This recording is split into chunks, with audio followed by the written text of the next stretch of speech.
ઉનાળાની શરૂઆત થઈ ગઈ છે અને આ ઉનાળો એટલે કે જેમાં સૂર્યના પ્રખર કિરણો કે જ્યારે પૃથ્વી ઉપર પડે છે, બસ તેને જ કારણે આપણા શરીરમાં પિત્ત દોષ વધી જતો હોય છે.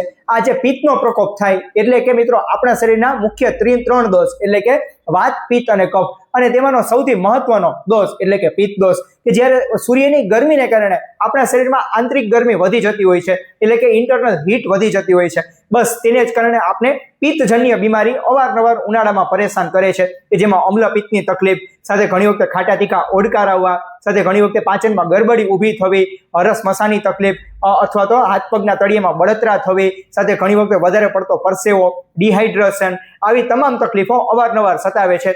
એટલું જ તો ઠીક છે, આ સમયમાં મહિલાઓ, સ્ત્રીઓ કે જેમાં વધારે પડતી ગરમીને કારણે તે લોકોને સફેદ પાણીની સમસ્યા અથવા તો વધારે પડતા માસિક સ્ત્રાવો આવવો, આવી તમામ તકલીફો આજે જ્યારે આપણા શરીરમાં આંતરિક ગરમી વધે છે તેને કારણે આપણે થતી હોય છે. પરંતુ અગત્યની વાત એ કરીએ કે ઉનાળો કે જેમાં જ્યારે આંતરિક ગરમી વધે છે, બસ તેને જ કારણે આપણા શરીરમાં પિત્ત દોષ વધે છે. જ્યારે પિત્ત દોષ વધે છે ત્યારે આપણા શરીરમાં અમ્લપિત્ત વધી જતું હોય છે એટલે કે વધારે પડતું પિત્તનું પ્રમાણ વધે છે.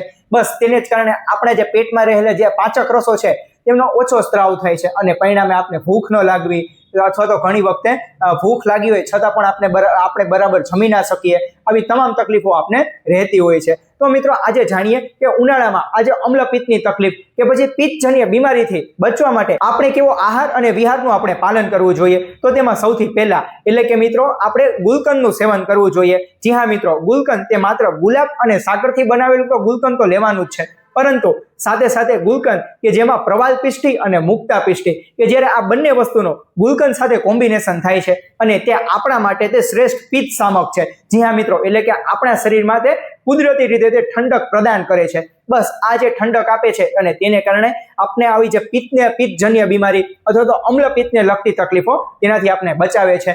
અને રહી અગત્યની વાત એ કે ગુલકંદ કે જેમાં ગુલાબની પાંખડીઓમાં ફાઈબર પ્રચુર માત્રામાં હોવાથી આપણું જે ડાયજેશન છે એટલે કે આપણું જે મંદ પડેલું પાચન છે તેને પણ સુવ્યવસ્થિત તેને સારી રીતે કરે છે અને પરિણામે આપણે જે ઉનાળામાં પાચન સંબંધિત સમસ્યા છે, કબજિયાત જેવી સમસ્યા છે તેનાથી આપણે તે બચાવે છે.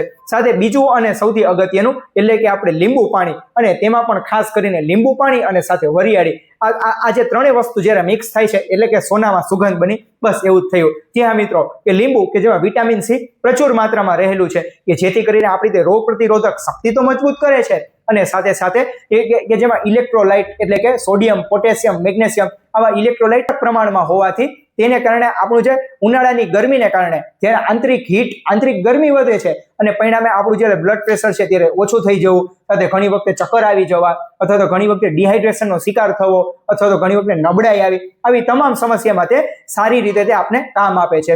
અને સાથે સાથે જો તમે લોકો લીંબુ, વરિયાળી અને પાણી આ ત્રણે મિક્સ કરીને તમે દિવસમાં 2 ટાઈમ અથવા 3 ટાઈમ જો તમે તેમનું સેવન કરો છો તો જેથી કરીને આપણી જે પિત્તની સમસ્યા છે તે ઓછી થઈ જતી હોય છે. અને વરિયાળી કે જે આપણે કોઠામાં તે કુદરતી રીતે તે ઠંડક આપે છે અને સાથે સાથે તેમાં ઈશ્વરે પ્રચુર માત્રામાં રેસા પણ મૂકેલા છે કે જેથી કરીને આપણું પાચન તે સારું રાખે છે અને પરિણામે આપણે જે તેજા ગરમીની તકલીફો થવી અથવા તો ઘણી વખતે હાથ પગના તળિયામાં બળતરા થવી, આંખોમાં બળતરા થવી, આવી તમામ તકલીફોથી આપણે તે બચાવે છે. અને સાથે સાથે ત્રીજું અને સૌથી અગત્યનું કે આપણે ઉનાળામાં વેલાવાળા શાકભાજીનું સેવન કરવું જોઈએ એટલે કે તુરિયા છે, ગલકા છે, પરવળ છે, આવા તમામ શાકભાજી એટલે કે દૂધી, આવા તમામ શાકભાજીનું આપણે સેવન કરવું કે જેથી કરીને તે પચવામાં ખૂબ હળવું છે અને પરિણામે આપણે પિત્તને લગતી તકલીફથી આપણે તે બચાવે છે.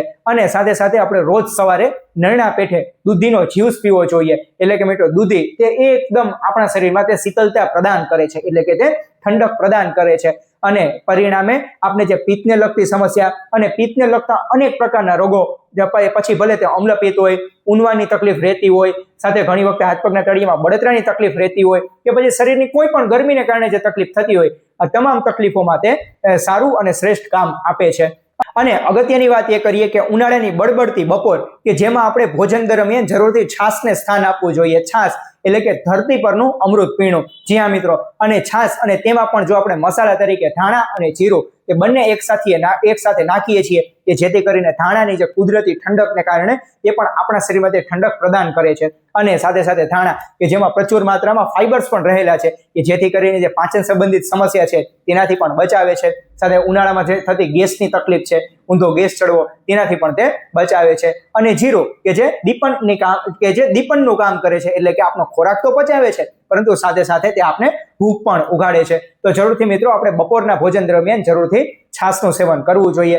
સાથે સાથે અગત્યની વાત એ કરી કે શેરડીનો રસ કે નારિયેળ પાણી તેનું પણ સેવન કરવું જોઈએ, કારણ કે તેમાં ઇલેક્ટ્રોલાઇટ પ્રચુર માત્રામાં રહેલા છે કે જ્યારે આપણા શરીરમાં સૂર્યની ગરમીને કારણે આંતરિક ગરમી વધે છે અને તેના કારણે આપણા શરીરમાં જ્યારે ઇલેક્ટ્રોલાઇટનું ઇમ્બેલેન્સ ઊભું થાય છે, એટલે કે સોડિયમ, પોટેશિયમ, મેગ્નેશિયમ આવા તમામ જે ઇલેક્ટ્રોલાઇટ છે કે જ્યારે તેમની વચ્ચે અસંતુલન ઊભું થાય છે અને પરિણામે આપણે ડિહાઇડ્રેશનની તકલીફો અવારનવાર આવતી હોય છે. તો જરૂરથી મિત્રો તમે લોકો નારિયેળ પાણી કે શેરડીના રસનું સેવન તમે લોકો જરૂરથી કરી શકો છો.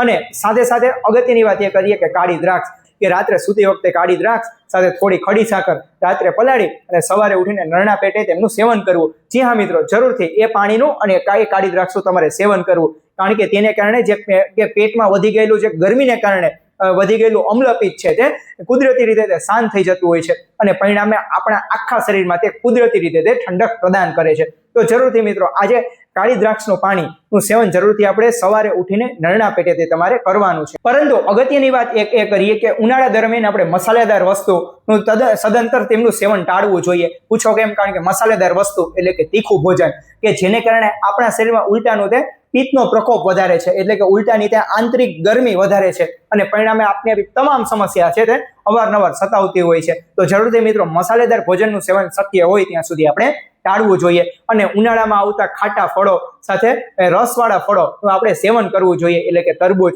સકરટેટી આવા તમામ ફળોનું આપણે સેવન કરવું જોઈએ કે જેથી કરીને આપણા શરીરમાં ડિહાઇડ્રેશનનો શિકાર જે થાય તો તેનાથી આપણે તે બચાવે છે. અને અગત્યની વાત એ કરીએ કે આ જે સૂચનો, આ નિયમો આપણે રોજના જીવનમાં આપણે પાલન કરીએ. અને મિત્રો આ માહિતી તે તમારા દરેક મિત્રો સુધી તમે પહોંચાડો, કારણ કે આ સમયમાં ઉનાળાની પ્રખર ગરમી કે જેને કારણે કેટલા લોકો આવી અમ્લપિત્તને લગતા રોગ કે પિત્તજન્ય બીમારી કે ડિહાઇડ્રેશન તેનાથી તે લોકો શિકાર થતા હોય છે. તો તે લોકો પણ આ સૂચનોનું તે લોકો પાલન કરે. અને મિત્રો આવી વધુ ને વધુ ઉપયોગી હેલ્થ સંબંધિત માહિતી મેળવવા માટે આ ચેનલને સબસ્ક્રાઇબ કરવાનું ના ભૂલશો. ત્યાં સુધી રજા લઉં છું. સૌનો આભાર. જય ધન્વંતરી.